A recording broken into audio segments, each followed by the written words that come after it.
I think running is so complementary to a stressful life.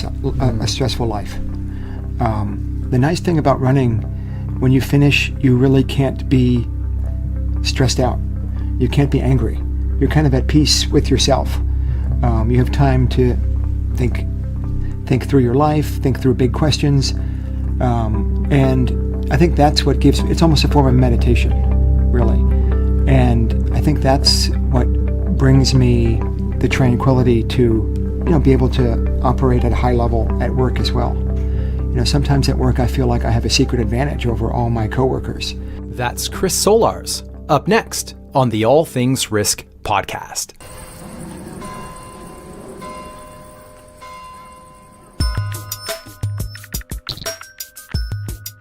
Welcome and welcome back to another episode of the All Things Risk podcast. This is the best long-form podcast on risk and uncertainty in the world. Can I say that? Too late. I just did. My name is Ben Catania. I'm your host. This is my show, and it's been 3 weeks since we had our last episode, and I'm pleased to say that we are back to our normal episode every 2-week format. So it's great to be back. It's great to have you with us. Thank you for being here wherever you are and however you're listening to the show. I want to get into this episode, but before we do that, a little business. As usual, this episode is brought to you by Audible, the home for audiobooks. And as a subscriber, you can get a free 30-day trial that includes a free audiobook that is yours to keep no matter what. You can choose from over 180,000 titles. Get something like what I recently picked up, Marie Kondo's The Life-Changing Magic of Tidying.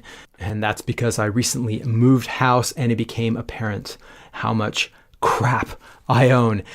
To get your free trial, go to audibletrial.com/allthingsrisk if you are in the United States, and click on the link in the show notes if you are in the UK. Okay, let's get into it. And I try to find words and concepts that seem to encapsulate my guests, what they're about, and what we covered in each episode. And in thinking about this one, the word that kept coming back to me was mindset. My guest is ultra endurance athlete Chris Solarz. Chris has set 9 world records, including the total combined time for marathons on all 7 continents, the number of stairs climbed in 12 hours, the fastest time to visit all 468 stations in the New York City subway system, most bars visited in 24 hours, and other ultra-endurance world records.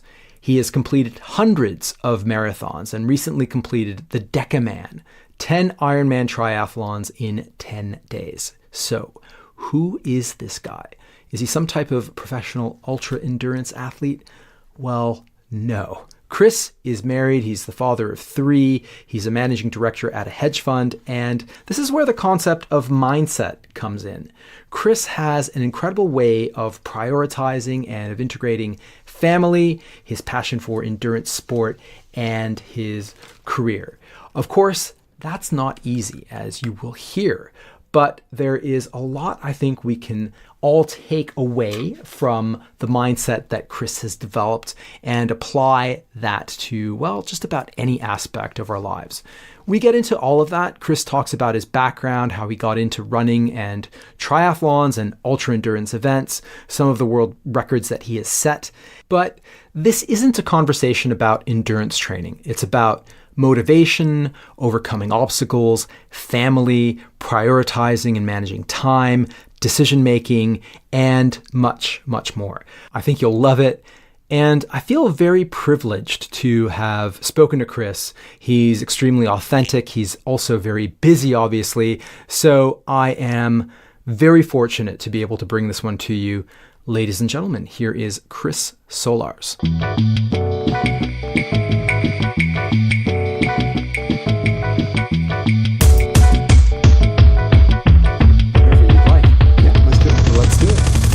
Chris, welcome to the All Things Risk podcast. Welcome to London. It's great to have you on. Thank you so much, Ben. Thanks for having me. So this is going to be loads of fun. We've been trying to get this sorted for a few months now, and so it's wonderful to have you here, and wonderful to do it in person as well.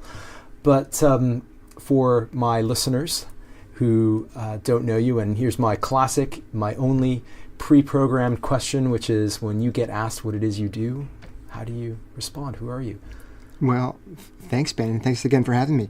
My name is Chris Solarz. I'm 40 years old, a father of 3. I live in New York City. My main passion is running and triathlons, and I've been lucky to have been a runner for almost 29 years. I started when I was 11 years old on the junior high school cross-country team, and I've barely missed a day since. I also love swimming and biking, so for triathlons I kind of put those together, but I think my real passion is probably running. Cool. Yeah. Where did you grow up? What was it like growing up as Chris? So I grew up in a suburb of Washington, D.C. Mm-hmm. I had a very happy childhood. Went to high school in Rockville, Maryland. I ran cross country and swimming in high school on the swim team, also on the tennis team. And then when I went to college, I also ran at the University of Pennsylvania. Okay. Did you go to college on scholarship then? No, Okay. No, I did not. I was a walk-on the cross country team freshman year. Oh, wow. Yeah. And what was funny was I always truly, enjoyed running. I walked on the cross country team, and for some reason it wasn't a great fit.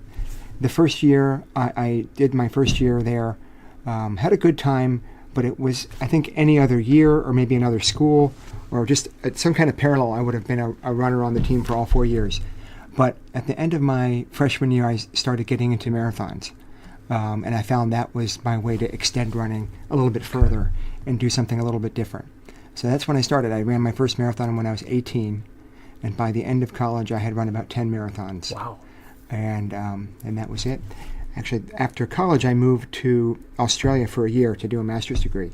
And I fell in with a group there called the Fat Ass Runners.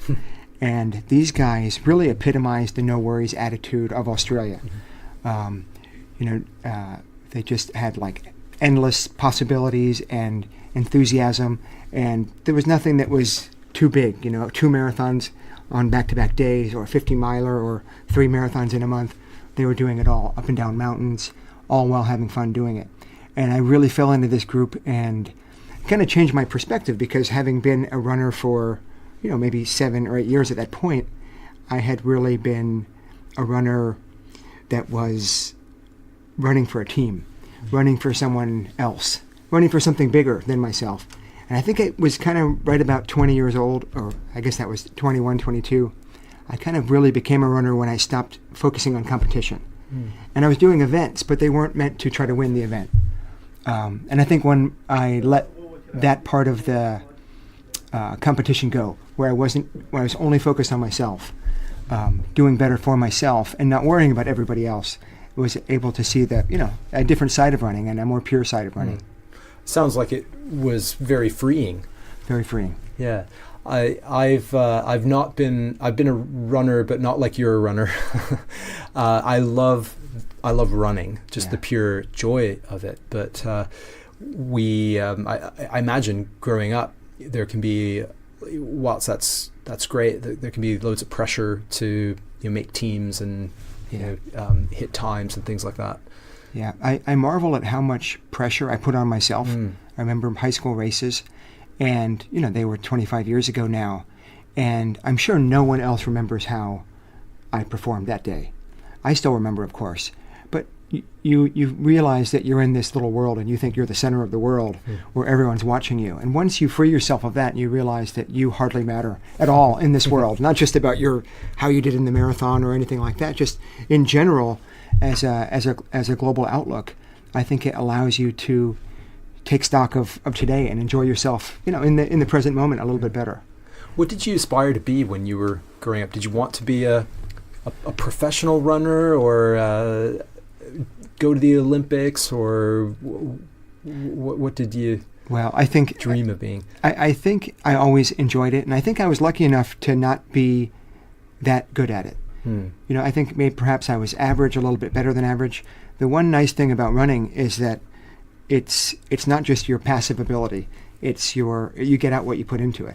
So luckily for me, 29 years later, running almost every single day, I think this is what the human body can do, not necessarily what I can do because I'm something special. So I think it was very, very modest. I really enjoyed it, but I really tried to be the best. I remember in high school, there was one guy on my team, Mike Tay, who was a natural runner. And every single week I would try to beat him in the race. And, Runner's World would tell you these little tips: visualize your race and see yourself breaking the tape. And I would keep up with them for about a mile or two. Mm-hmm. And inevitably, in like 1 second, my mind would just go to mush. And I would say, oh, well, maybe next week I'll get him. And I never beat him. And I would always try to. But you just realize, I think that was very humbling as well, to realize that I wasn't even, the best one on my team. You eventually studied finance, right? Yeah. Was there were you drawn to that particularly, or were there something you fell into? Was it something you fell into, or? I think I've always been drawn to big challenges.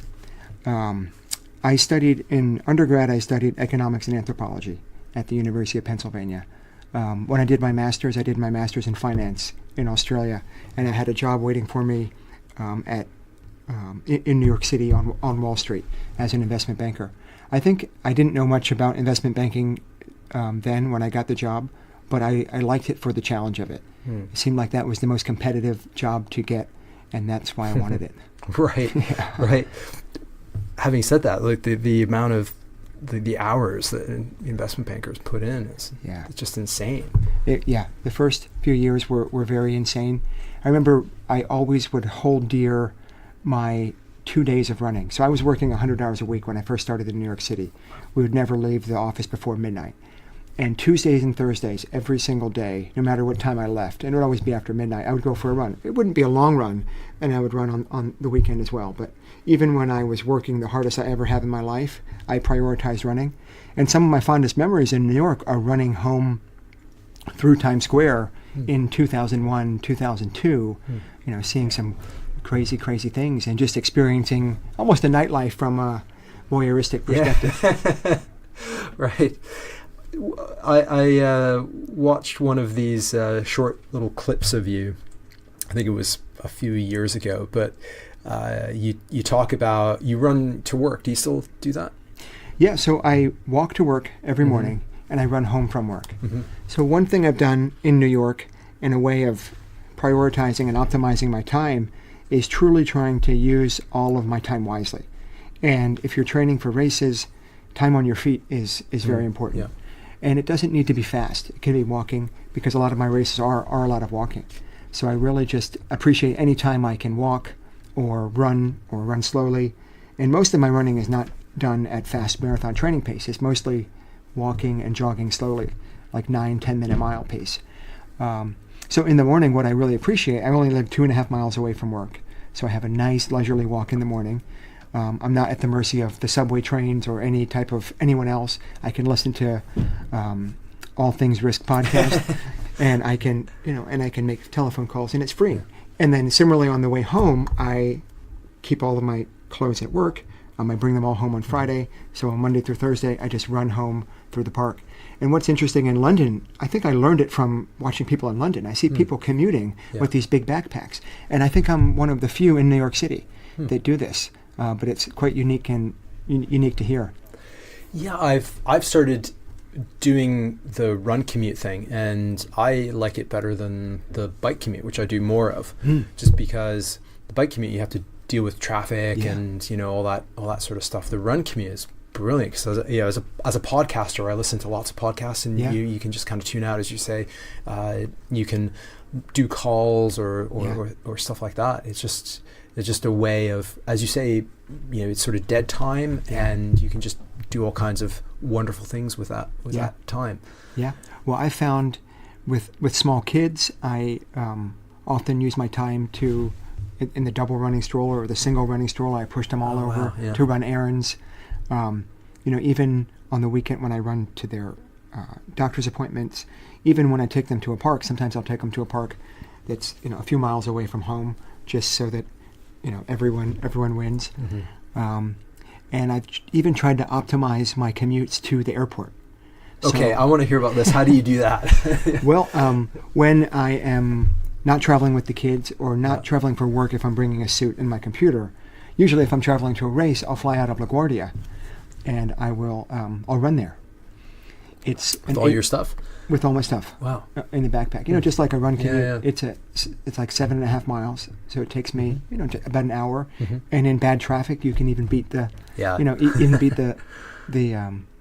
the cab there. Other things I always like to do is I always take the stairs whenever possible. Sure. In my building, I live on the 15th floor, so I walk up the stairs every single day, twice a day. 30 floors a day, 210 floors a week. That's like, 3 times up the Empire State Building every single year and every single week. And that's not really a workout for me. Yeah. That's just kind of seamlessly built into my everyday routine. Yeah.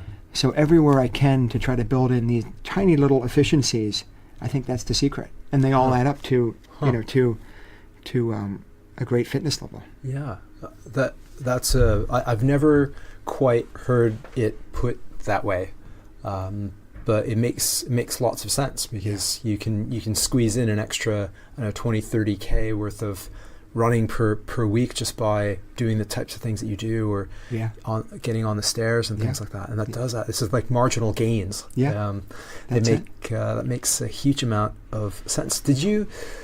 One of the things that struck me as you were describing the 100-hour work weeks is, there are lots of folks who would have just, I think, said, screw this. I'm not cut out for finance, or I'm not, it's hard to integrate the kind of career side with your, passion for running or whatever hobby it is. How did you come to some sort of realization that, yes, I can put these things together, or that I need to make a choice at any stage? Because you become more of an analyst than an investment banker now. But that's right. Was there any point where you said, I think running is so complementary to a stressful lifestyle, a stressful life. The nice thing about running, when you finish, you really can't be stressed out. You can't be angry. You're kind of at peace with yourself. You have time to think through your life, think through big questions, and I think that's what it's almost a form of meditation, really. And I think that's what brings me the tranquility to, be able to operate at a high level at work as well. Sometimes at work I feel like I have a secret advantage over all my coworkers. We get a new project and people are up in arms, how are we going to do this by the end of the week? And it is what it is. We got to do it. So we figure it out and we do it. It's quite simple. And maybe from some of the races and some of the, some of these situations that you find yourself in, and then having the perspective to look back and see that you've been through it all, you feel like you've been out the other end and you can do anything. Right. Yeah. Let's talk about some of those big challenges, because you did marathons, but when was your first ultra marathon where you really pushed yourself to maybe a new height? Maybe there was a particular race or a particular moment where you thought, there's something about the human body that I can really push mine to depths that I didn't think, or levels that I didn't think were possible. When I think about running, I think you can go faster at a finite distance, or farther and farther at the infinite distance. And I keep toggling back and forth between which one I try to perfect. I'm 40 now, and I've pretty much plateaued at my marathon time, and I'm very satisfied with it. But once in a while, I think maybe I could take off a few more minutes. So then I'll train. What's your PB in the my marathon? My P is 2:39. It's pretty good. Pretty good. Yeah, I've always thought sub 6 minute pace is 2:37. So, but there's always something. You just change the field goal. You shift it down once you've achieved something. So I love to figure out, can you go faster or can you go further? It took me over 100 marathons to get to the point when I truly didn't think of a marathon as a long distance, Right. where it was intimidating to me.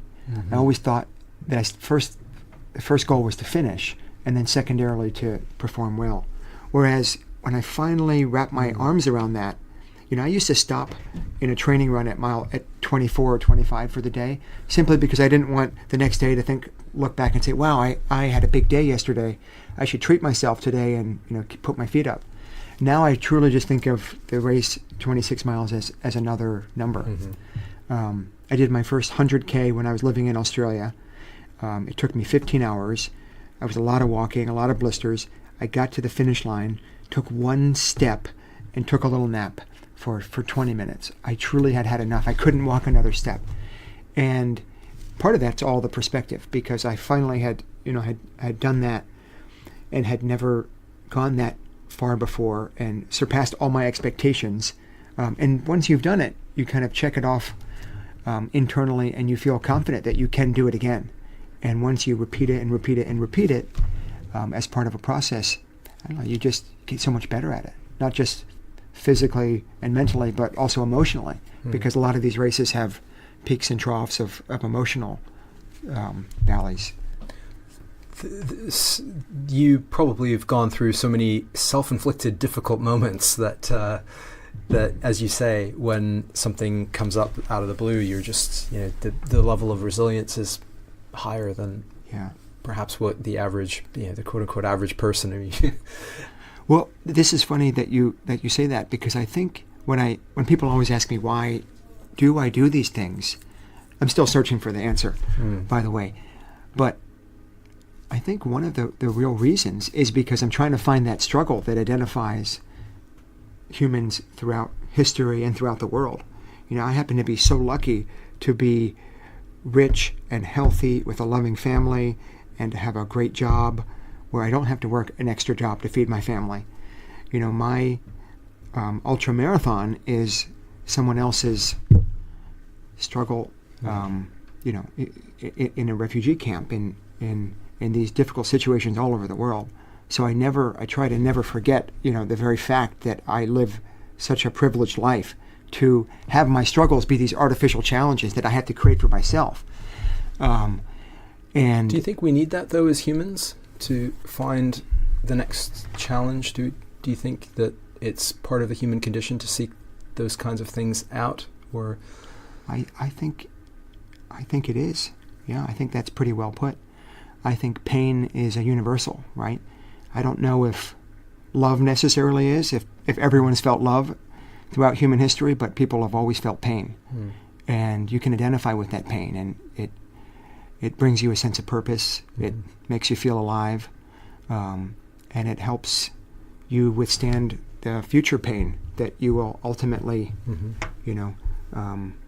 is there something feel. that you've learned or that you do when you're in one of those really brutally difficult moments in a race that gets you through it? I mean, they talk about just think about the next foot, put the next foot forward, or some people talk about I have a mantra. What do you do when it's pretty challenging? Yeah, I've tried them all. Right. Paula Ratcliffe, for short-term races where there's a lot of lactic acid buildup and pain, if I'm running a 5K race or a 10K race, I always go to Paula Ratcliffe's mantra, which is she tries to count from 1 to 100 without getting distracted. And she said she's never made it past 10 or 15, and I think I've never made it past that either, right away. So that buys you like 10 seconds or 15 seconds of pain avoidance. For sure. I think the interesting thing about these races compared to the longer races, you're bound to experience the cyclicality of emotions and pain and uncomfortable feelings. And the difference is, if you come from a shorter racing background, when you do get past the point of no return, it really is linear. So what I mean is, if you're at mile 20, if you're trying to go at 7-minute pace for the marathon, and you're at mile 20, and all of a sudden you're slowing down and you've really blown up, you probably run too fast and your race is over. You can walk to the finish line, you can jog. But there's no way that you're going to recuperate for 2 miles and then run a faster time such that you can recoup the time lost. So you went out too fast and you blew up the race, and next time you'll do better. The difference is when you're at hour 8 or 10 or whatever, and you have a similar feeling, similar low point, the tendency is to extrapolate. If I feel this bad at hour 10, by my hour 9 or 10, then I will be out of the game. I'm going to have to quit, because there's no way that extrapolating linearly from here will I ever be able to keep going, even at a walking pace. And that's a mind game that you have to have experienced and gotten through, and be able to tell yourself that it will get better. Usually it is a few different things. One, it could be food. It usually is food. You just don't even realize that you haven't been eating enough. Second, it might be time. I've done I've done about 10 100-mile races all through the night. Once I went through the night twice in a row in the Fat Dog 120. It took me 44 hours. And you have these periods right before the sun comes up at 3, 4, 5 in the morning when you are used to being asleep. But when the sun comes up and your body clock now clicks over, even though you haven't slept for those 24 hours, it's a new day and you're ready. So knowing some of these little tricks, knowing that when the sun comes up, it's like a rejuvenation of yourself, as well as a reset of your body clock, and knowing that you get some food into you, you'll be better, knowing that sometimes you need a power nap, or just knowing that you just need to refresh your mindset. Sometimes talking to pacers, talking to somebody new, things like that.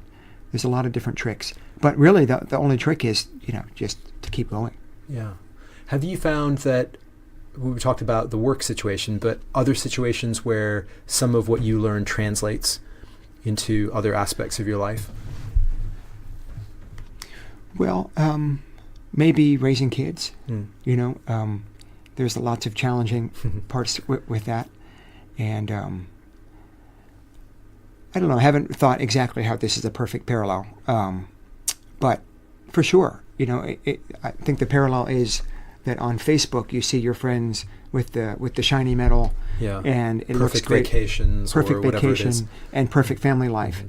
And you know that behind these perfect photos are a lot of struggles.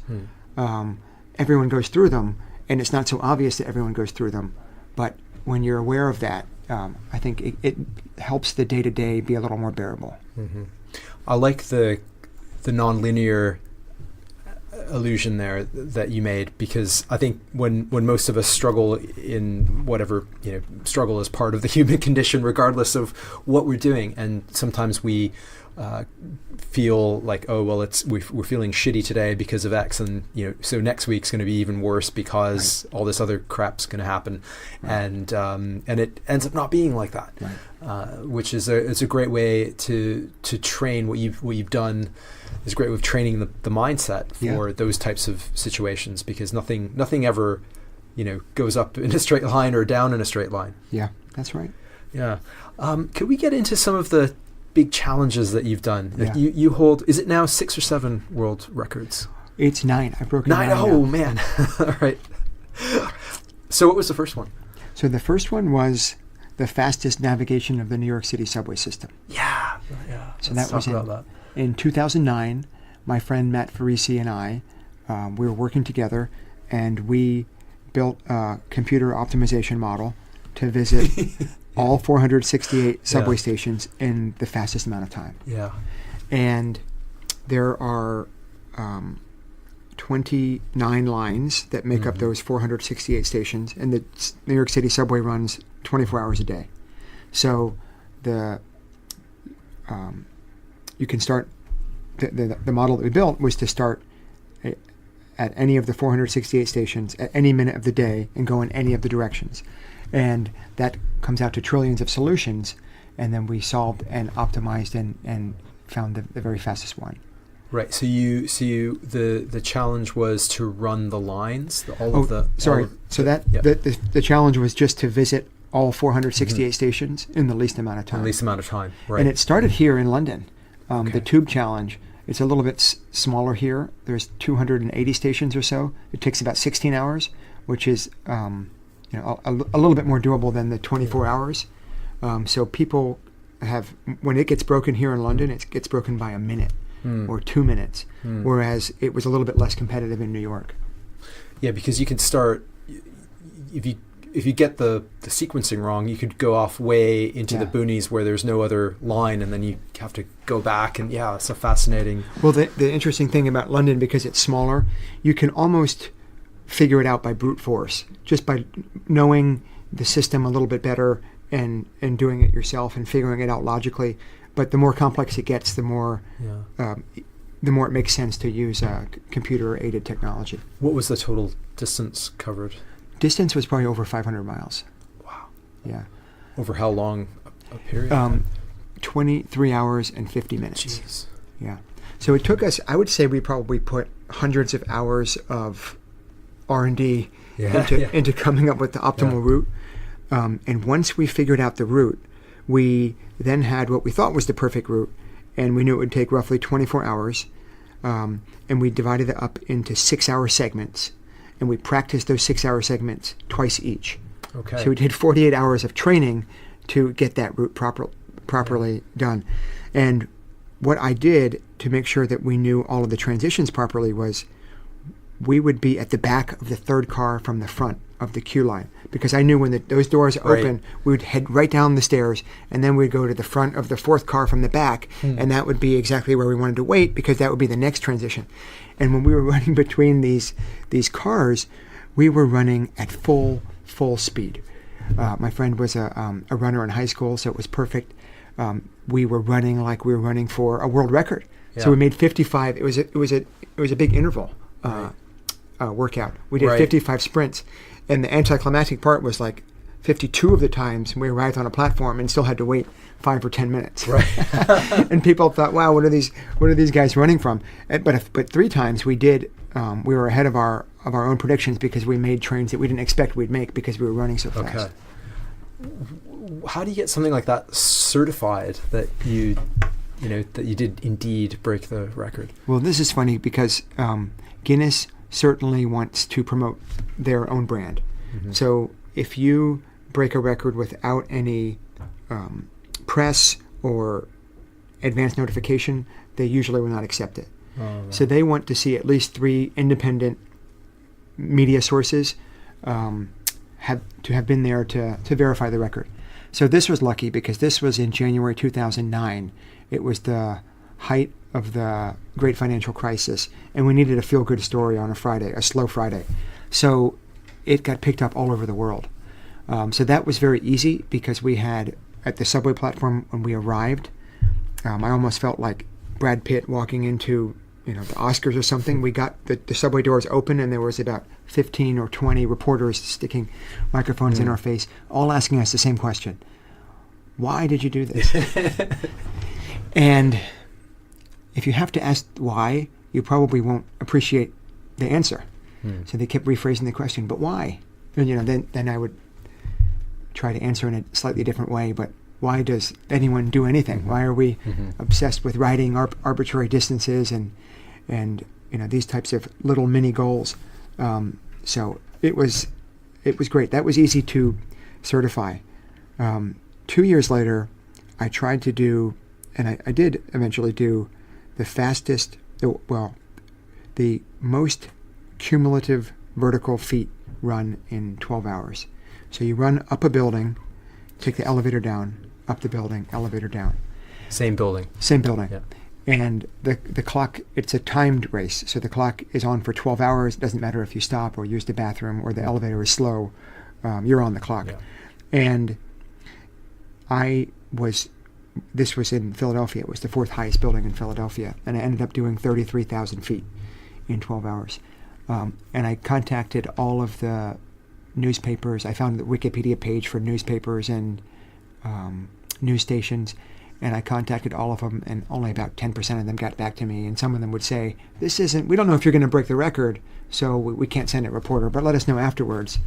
And so I had an email sent, and afterwards I sent, and they wrote back, it's old news now. We're not interested. So I was really, really pulling teeth trying to get 3 independent verification sources for that one. I ended up getting the University of Pennsylvania Alumni Magazine. Okay, that counts. Yeah. That counts, you know. Yeah. And then they ultimately certified it. Yeah. But I had lots of attention for that subway record. Did you do that one on your own?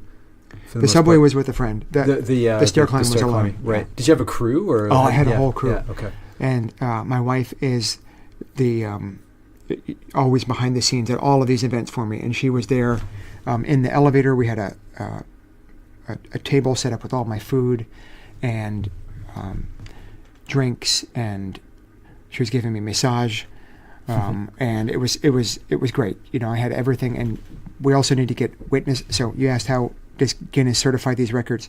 They want at least 3 independent media sources. They want 3 witness letters of people who are of upstanding prominence in the community. They also want witness signatures of all the people who've been there, and I give them usually 50 to 100. So I had people come and run with me, people who were passing the building, just signed out of interest. So we had hundreds of signatures. We also had hundreds of photographs and video clips and all of these things. So you put all these things together in a big package, and it is sufficient. Wow. That sounds like a great endeavor.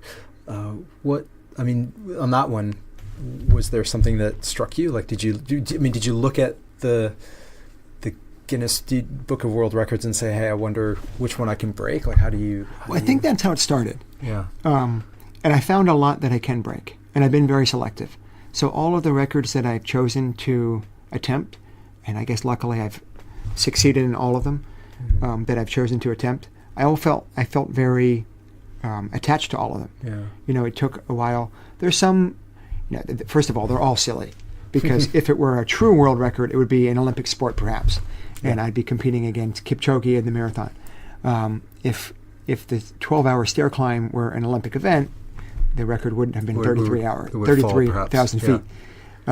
But having said that, there's even within the silliness of Guinness records, there are some very silly records, of which just don't interest me. Yeah. So. Yeah, I'm not up for the longest fingernail challenge or whatever it is these days. No. But it's but you don't set out to do this. We were talking before we got recording. You don't strike me as someone who's doing this for any sort of ego purpose at all. It's quite the opposite. There's something. Are you internally motivated or externally motivated, would you say?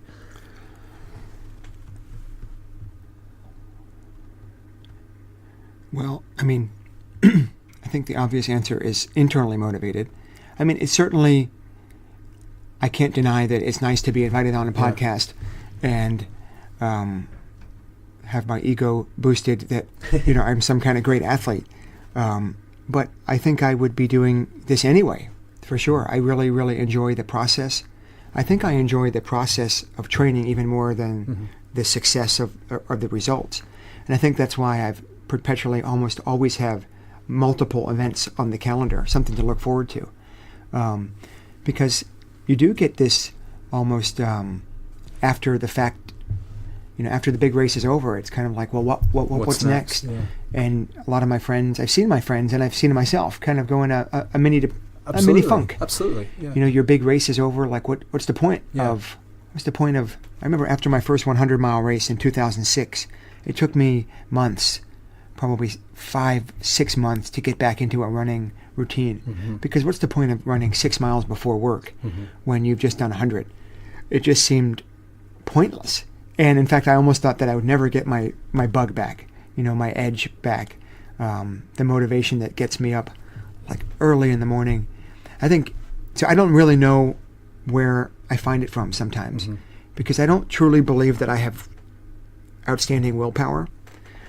But when everything comes together for a big event, I act as if I have great willpower, in the sense that when I have this tunnel vision before a big event, my diet is perfect, my sleeping, everything is about maximizing perfect sleep, and my training is perfect.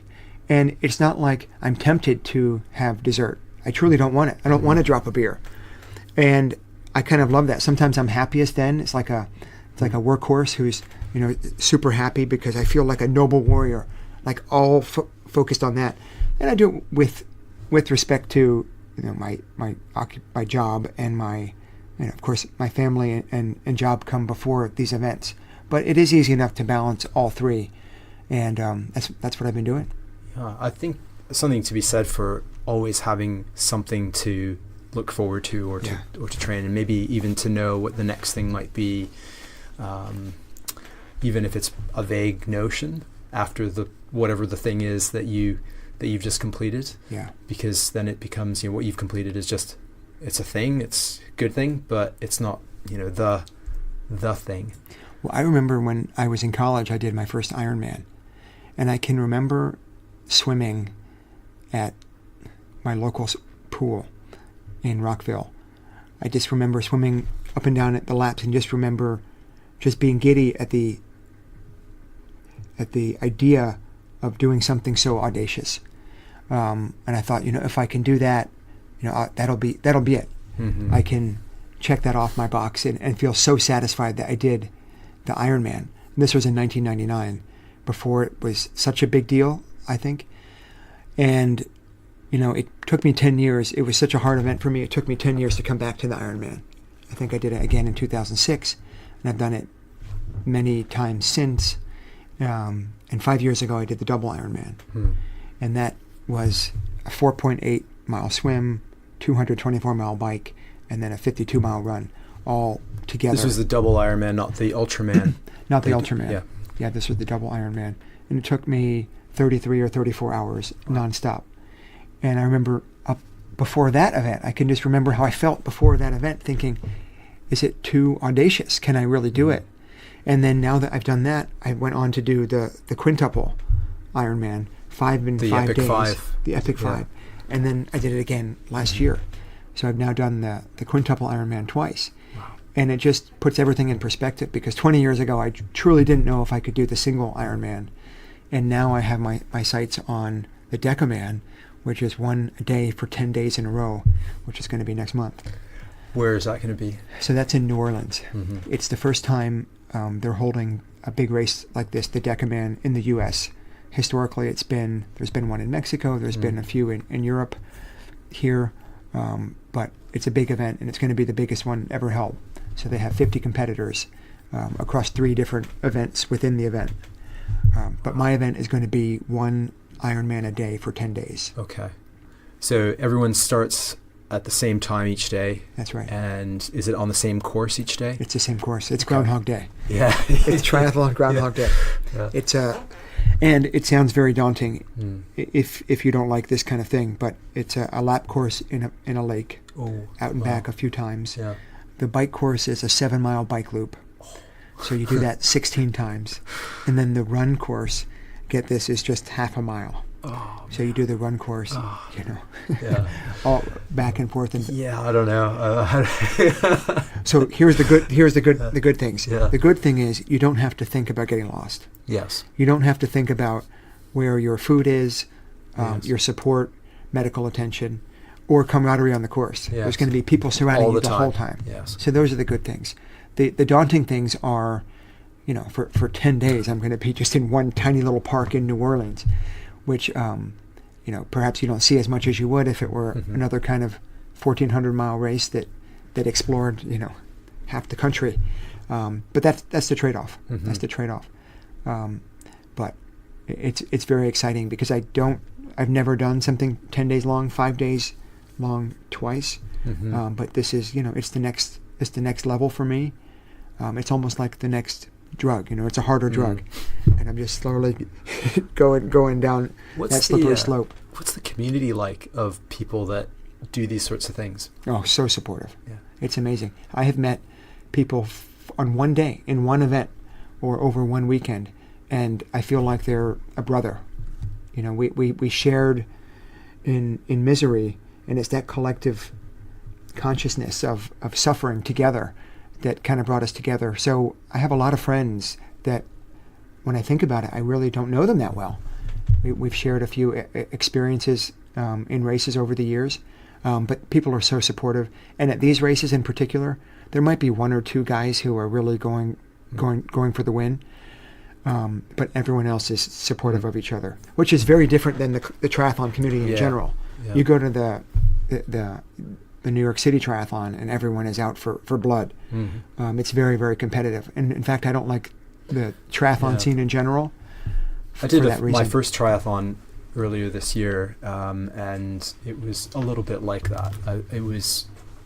There were, I don't know how many thousands of people. It was the London Triathlon, and it was, the swim was filled with people, swimming over you, and all the rest of it. It seemed like some folks were very obsessed with their time and their performance, even though there are no prizes. That's right. So you just wonder, and you also see things like in amateur cycling here, masters competitions, doping. That is, you hear about people getting caught for doping and things like this. And again, there are no prizes, or people aren't doing this professionally, and you do wonder. Yeah. Which is different from everything I know about the sort of ultra community. It's the other direction completely. That's right. The camaraderie is very strong. The aid stations, the volunteers, people are great. Yeah. It's a nice little community. Having said that, I know that all of these things require a huge amount of time commitment, and there are folks that get so absorbed into it that the rest of their life suffers, like the family life suffers, the professional life suffers.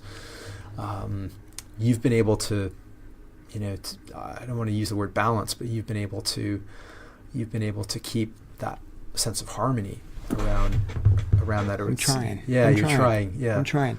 It's tough because I do constantly think about the trade-offs. Mm-hmm. A long bike ride on Saturday morning could be time spent with the kids. I always think to this stat that I read that 95% of the time you'll ever spend with your kids is before they turn 14 years old. Mm. And that's what I'm dealing with right now. I have 3 kids, 6, 4, and 2, and it's a tough balance. So I always try to run in the morning before they get up. Usually on the weekends, one morning I'll be gone for most of the morning. But it's a tough balance. It's a tough balance to figure out exactly how to be the best person that I could be, and be the happiest that I can be. So it's all a balance. But I'm working on it. Yeah. I may make it look easy, but sometimes it's not. Well, I think we all struggle with this in one shape or form, even if it's not ultra endurance challenges. There's some whether and. What strikes me is you're very purposeful in what you're doing. So I think many of us who don't aren't as quite as purposeful in terms of spending the time in a kind of quality way. Yeah. Well, the one I really do try to cut out all of the things that aren't important. Yeah. You don't strike me as someone who watches television or surfs the internet meaninglessly. Well, I do surf the internet, hopefully meaningfully. The one thing I do whenever I watch, so I run on the treadmill at home a lot. Right. And my trick there is that when I watched Game of Thrones, which I watched religiously, when I watched Breaking Bad, it was all while I was running on the treadmill. Yeah. So there's been nights when I watch one episode and I'm, you got to watch the next one. And if you make that commitment to yourself that you're only going to do it when you're running, what a benefit. You're going to be running a lot. You run 2 hours, maybe 3 hours. So that's been really, really good. That's been one of my big secrets that I've really held on to. Yeah, that's so awesome. It's a great lesson. Before I don't want to get into every single one of your world records, but the one that does intrigue me is the marathons in the 7 continents. Yeah, the fastest time. So particularly the Antarctica leg of that. Like how did you do that? Well, the Antarctica Marathon trip was one of the best trips I've ever taken. And again, I feel quite lucky to even be able to say that because so few people have ever gone. It was a 2-week trip where you see dozens of penguin colonies and icebergs, and you visit a research base. On board there were PhD scientists that talk about global warming and Antarctic history and a bird expert. So every single day we were presented with something else. And it was, by the end of the trip, it was almost like the marathon day was almost an afterthought of this amazing, beautiful experience. Not to mention sharing it with 100 runners, who many of them who are still friends today, 8 years later. So it was great. When I first heard that you could run a marathon in Antarctica, I didn't even know you could visit Antarctica really as a tourist. There's a waiting list, so it takes now. I think it took me 3 years to get off the waiting list back in 2011, and I think it's even longer now. But it was a fantastic experience. It was on what's called King George Island, which is almost 450 miles north of the South Pole. So on that particular day in Feb, it was colder in New York City than it was in Antarctica, because it was the Antarctic summer. It was the summer. And the conditions that I thought I was going to have to battle with, sideways snow and ice, were the exact opposite. It was in fact muddy, because it was like 33 degrees, and it was a little bit wet, and wind. And it was almost like a muddy trail race. Okay. And it was on a research base that had 5 miles of road. So they just did the best they could. The course itself was not necessarily scenic, but the whole trip was amazing. So we did you do the course 5 times plus a little out and back or something. Yeah. And you hit all the other continents, obviously. Yeah. How many marathons now have you done in total? I've run over 300 now, Oh wow! in about 50 different countries.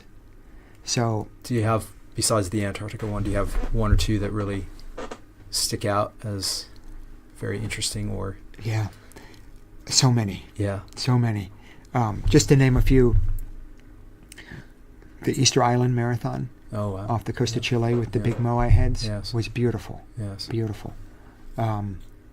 I really in the U.S. There's some small races that I've really enjoyed. The Crater Lake Marathon in Oregon was beautiful. In Norway, within the Arctic Circle, there's called the Arctic Circle Marathon that starts at midnight on the night of the midnight sun. So that was amazing too. There's been many races. In less than 2 weeks, the New York City Marathon is coming up. Yes. It'll be my 15th in a row. Oh wow! And I think it has to be my favorite. It's the most spectacular of all. It's the biggest every year. They break a record almost every year with the most participants, over 50,000, over 2 million spectators through all 5 boroughs. I have probably over 100 friends who will be running.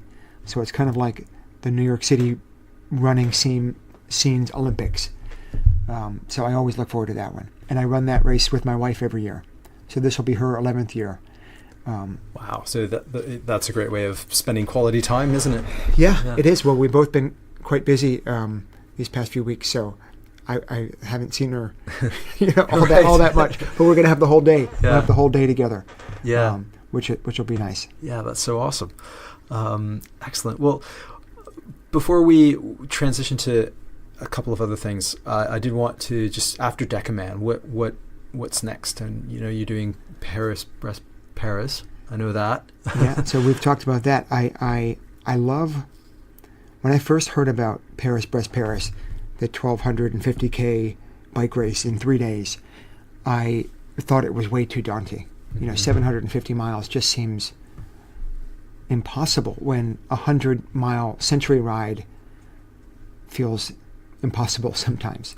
I've read a lot of reports and met many people who've talked about this race. People talk about it like a before and after moment in their lives, like it's like a big revelation, like it changes their whole outlook on life and their perspective. I think it is so hard and life affirming. So I feel like it only happens every 4 years as well, and there's so much history with this race because it's older than the Tour de France. It's been around for 3 centuries. So few people do it, and people write about it with reverence. The history of it all, and to be a part of it is exciting. But 4 years ago, I wasn't mentally ready. I didn't think I could do it, And now I have the audacity to think that I can finish it. And perhaps that's what you need.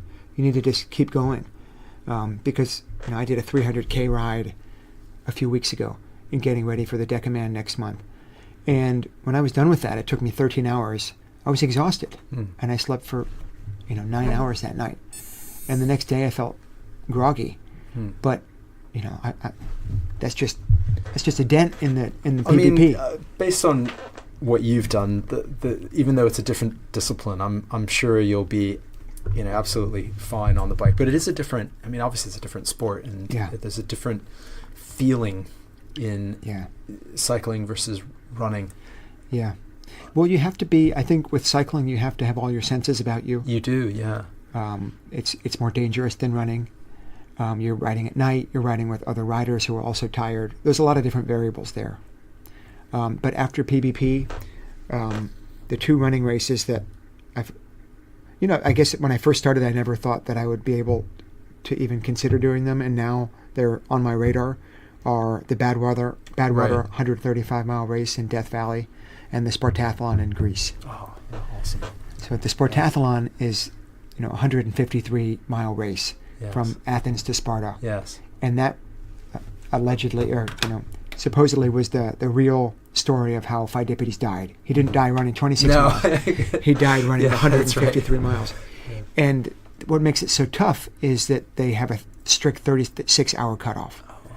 Because in the writings, Herodotus said that it took him a day and a half. So they made it 36. So you have to beat Pheidippides, a professional Greek runner. Right. the professional messenger. I did the Athens Marathon, which is great, but I also had in the back of my mind, this wasn't the real deal, the really hard one.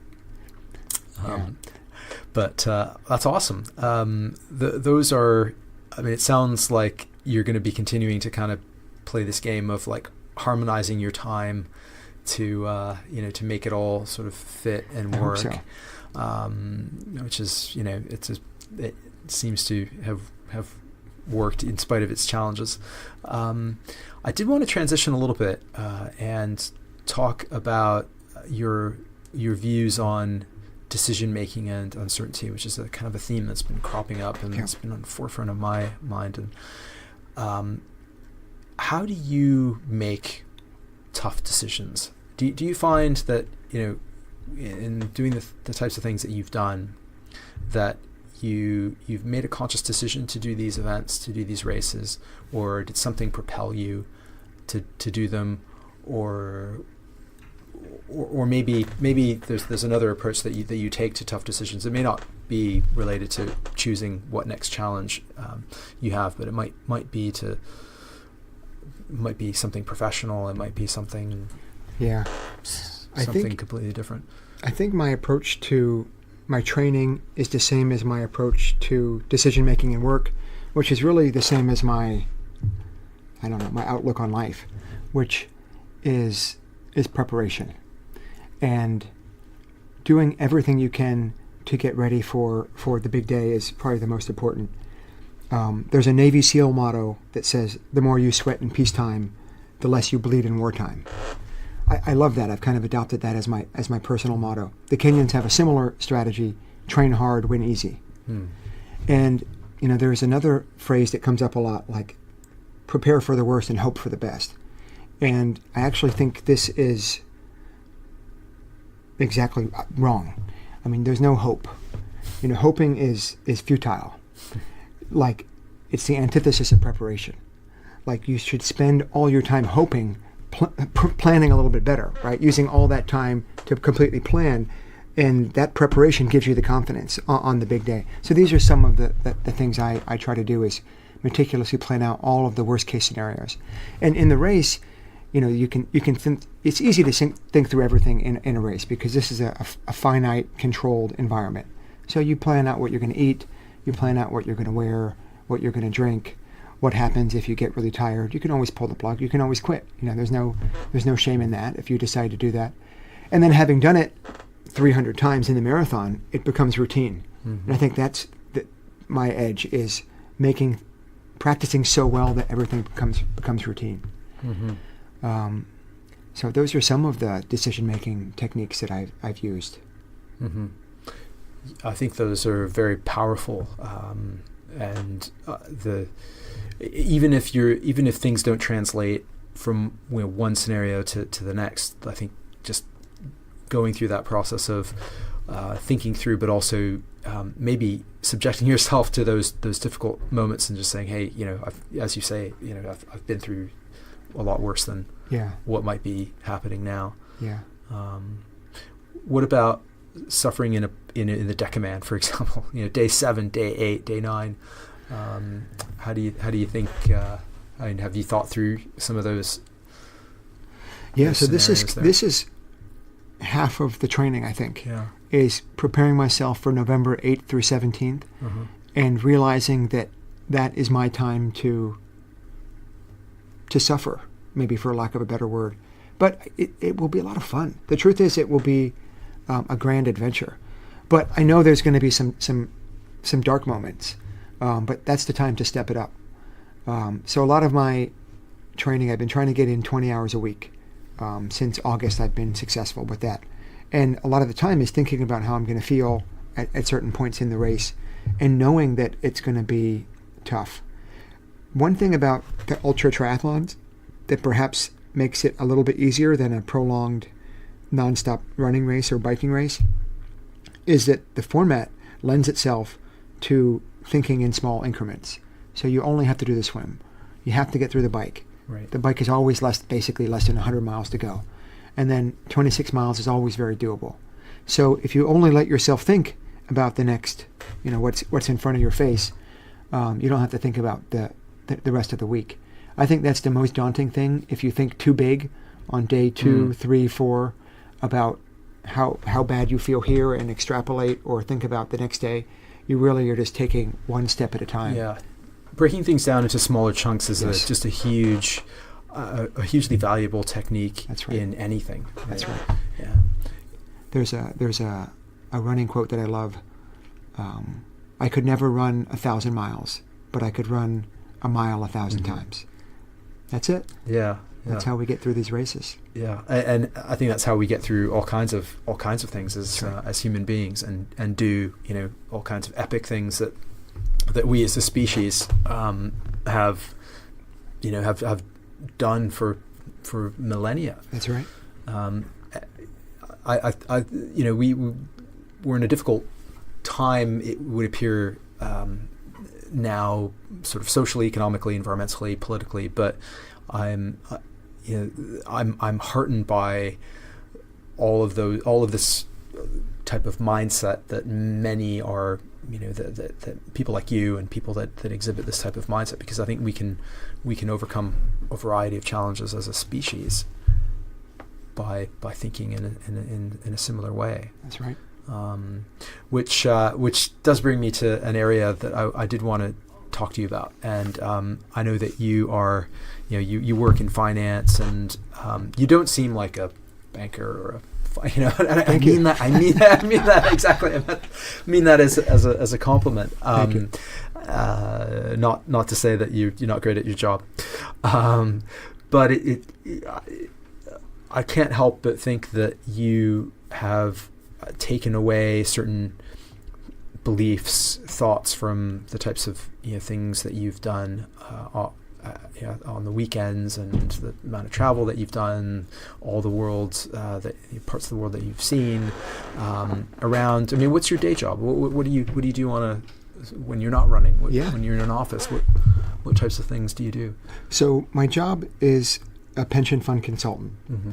So we work on behalf of some U.S. public pension plans, some smaller corporate pension plans, endowments, and foundations, and try to advise them on a portfolio of funds that is suitable for their liabilities. So matching assets and liabilities, and investing in proper managers that meet certain risk and return characteristics.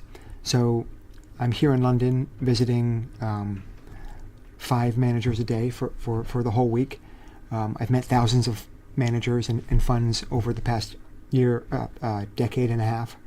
And I think having perspective before and after the 2008 crisis, having met so many emerging managers and successful ones, it's easier to see what are the characteristics that make good ones, viable ones, and where we can advise our clients to invest their money.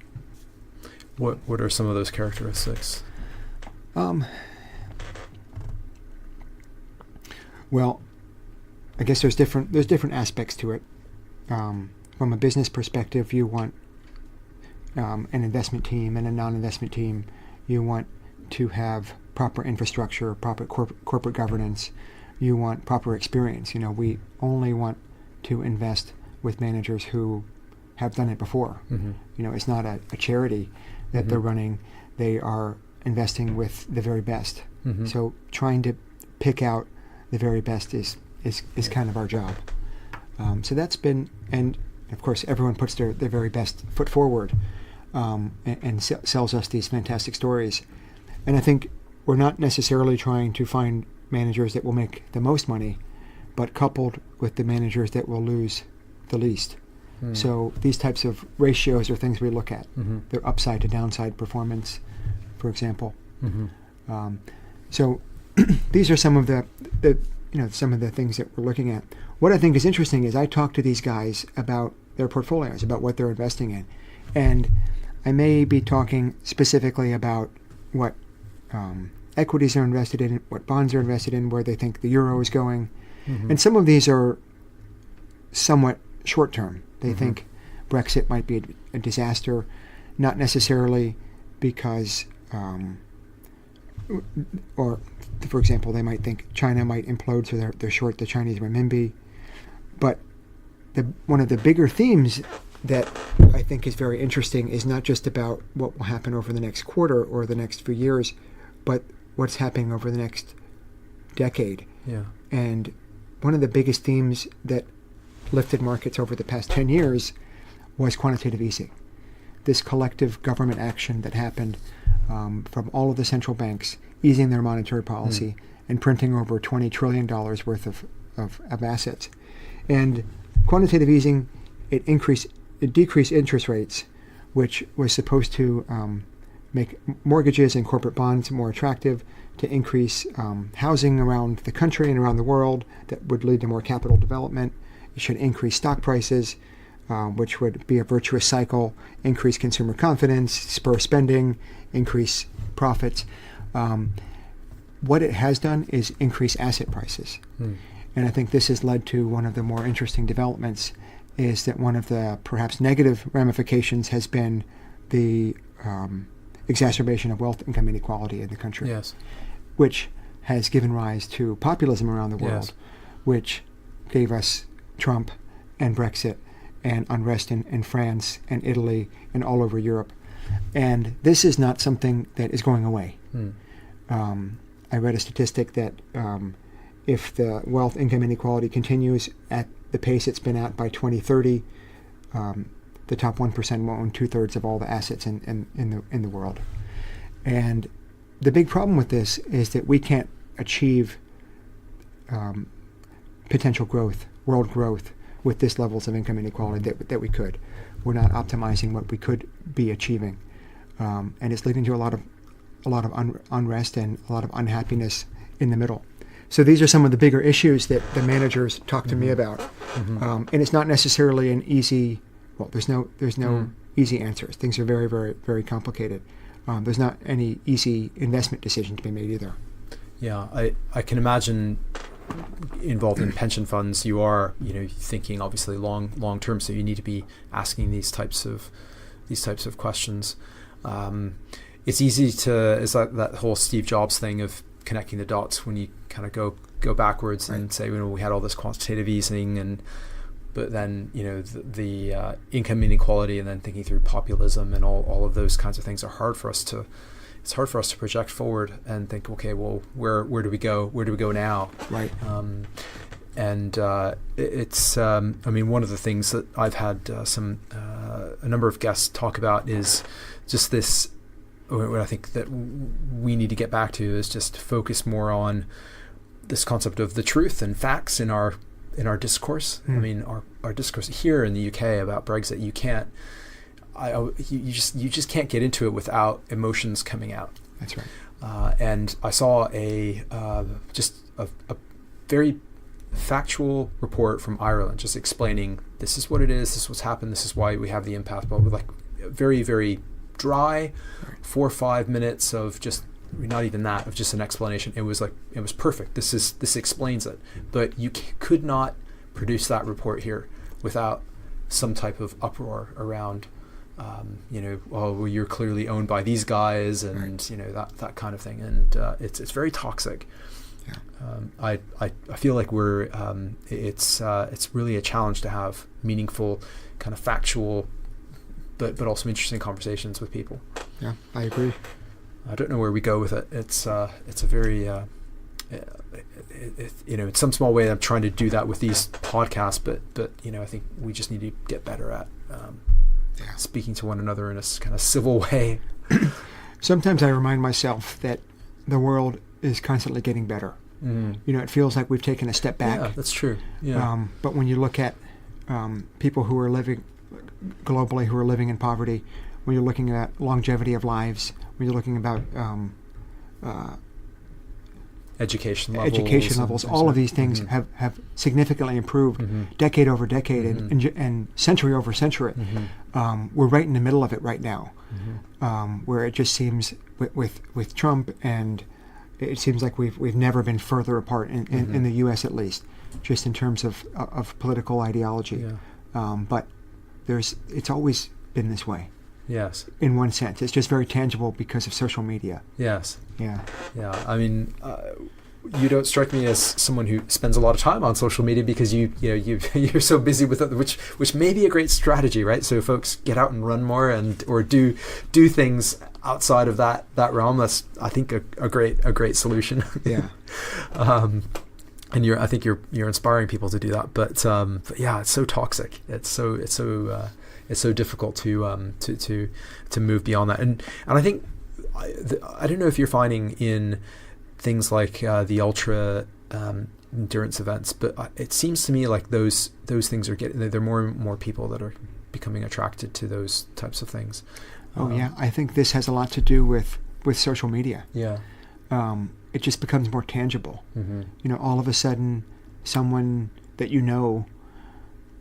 has done a marathon, and you can do it too. And I think that's a very great aspect of social media. People are out doing more things, maybe through peer pressure or inspiration from friends or friend of friends. Yeah. But it's also up the ante for these races and these events. And I think, that I almost don't know if it can keep at this level. At that pace, yeah. At this pace of people just doing more and more and more and doing one step further than everyone. Or maybe it can. Maybe it can. Who we'll knows? See. I mean, we in the cycling world, I see more and more people doing these Everesting challenges where you climb a local hill multiple times until you hit the elevation of Everest. Loads of challenges, but at the same time, I don't know if you're I saw that you are on Strava, but I don't see you don't seem to me like a Strava junkie, which is this sort of Strava is this social media platform for endurance athletes. Yeah, I used it. I don't really. No, I haven't. Yeah. I think it's a little bit private to me. Yes. My own training, particularly where I start and end, right? Which is my house. Yeah. It seems a little odd to me that people love to share it. I understand they do. It's for motivational purposes. I guess I don't need that for my own training. It's also very competitive. This idea of KOMs and being the leader of a certain segment. Yeah. Where do you stack up to everyone else, which can be kind of a negative thing. Yeah, I think it can be. I know for me, I don't need that or want that. Yeah. But I love it for the people who use it as a tool to make themselves better. Yeah, I use it it's basically my training log, but it's I think the U.S. Was the U.S. Army, they inadvertently displayed where they've got some secret bases last year because of Strava uploads on Strava, but it's a fine balance, right? So some of us one of the great things about endurance sport, which we don't get elsewhere, and certainly in most knowledge jobs, how well am I doing?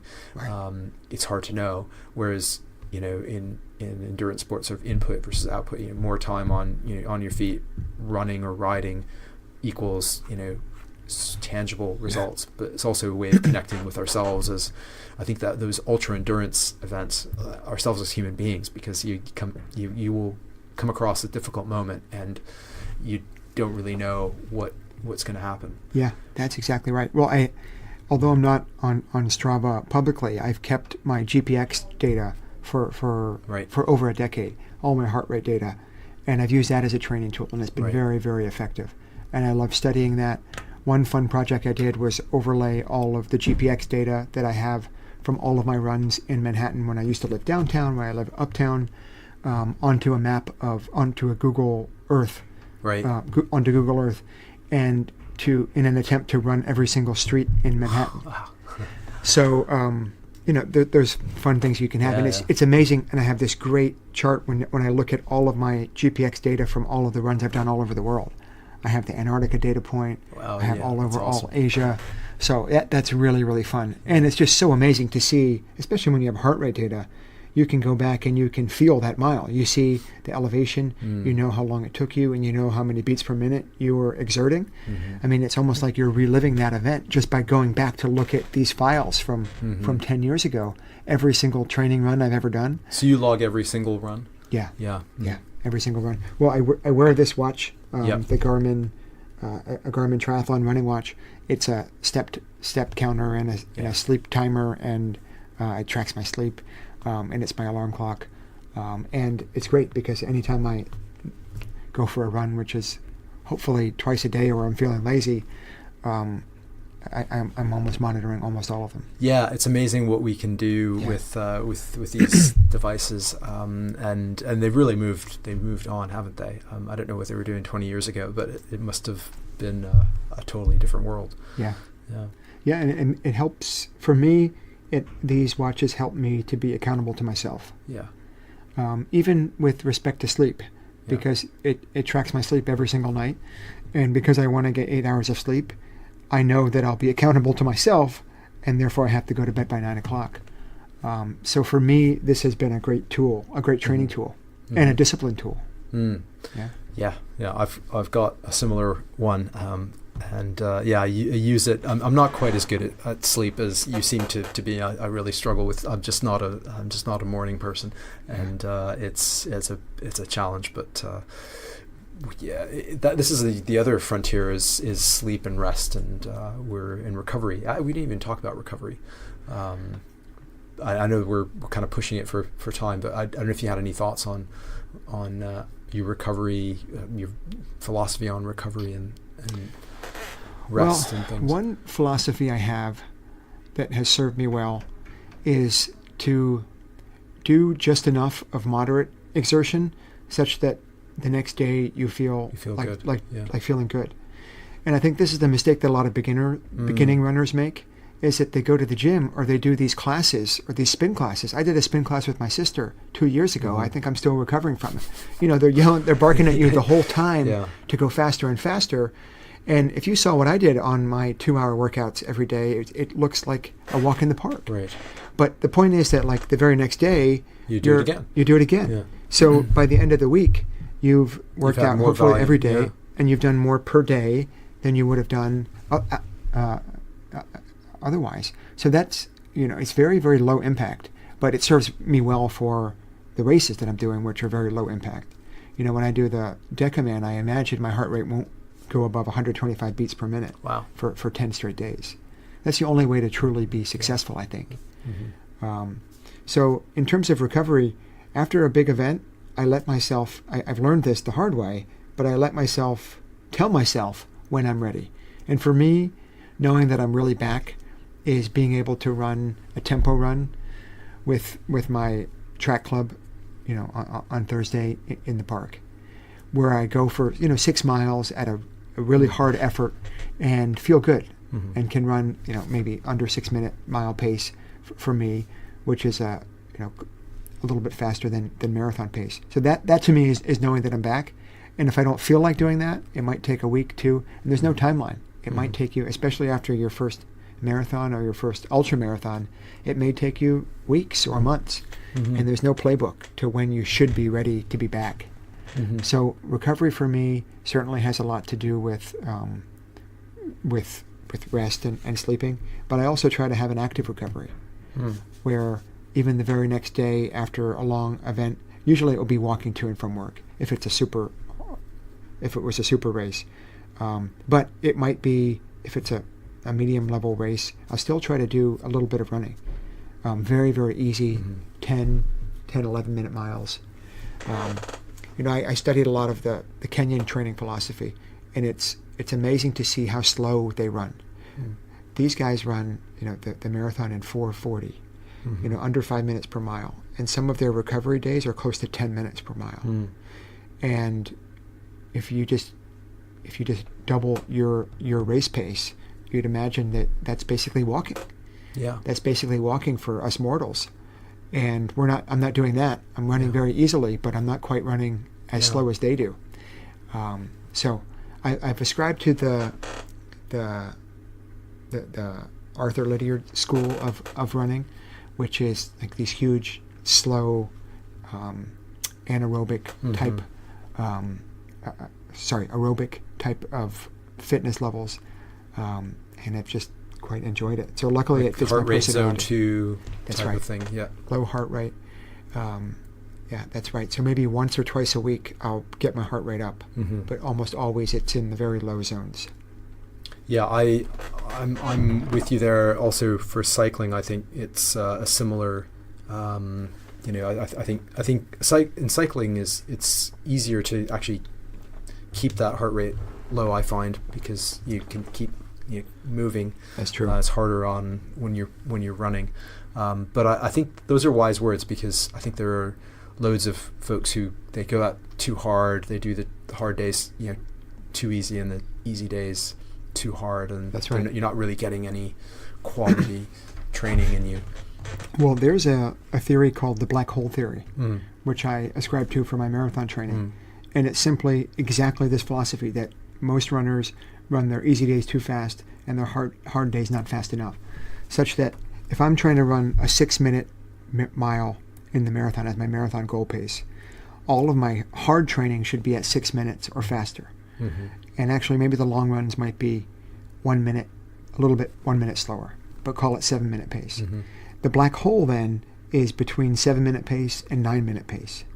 So if I'm ever running between 7-minute and 9-minute pace, I'm not running fast enough to give any aerobic benefit, or slow enough to recover. Yeah. So that's why all my easy days are at 9, 10-minute pace. Usually they're closer to 10, and my fast days are really fast.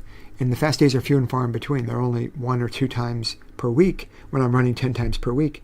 All 80% of my miles run are at a very, very slow pace.